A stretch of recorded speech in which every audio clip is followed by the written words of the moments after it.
Ya Nabi salamun alaik, Ya Rasul salamun alaik, Ya Habib salamun alaik, salawatullahi alaik.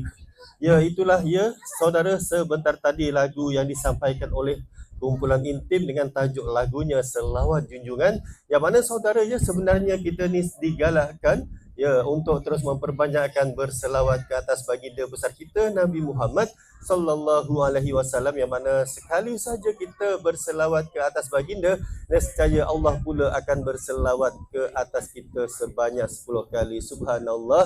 Jom saudara terus memperbanyakkan berselawat ke atas baginda. Semoga di akhirat kelak nanti kita semua akan beroleh syafaat ataupun pertolongan daripada baginda di akhirat sana nanti. Alhamdulillah, semoga terus kita bersama-sama mengingati di antara satu sama lain, berpesan-pesan dengan kebaikan dan berpesan-pesan dengan kesabaran ya, bertepatan dengan petikan surah Al-As ayat 2 dan 3. Subhanallah.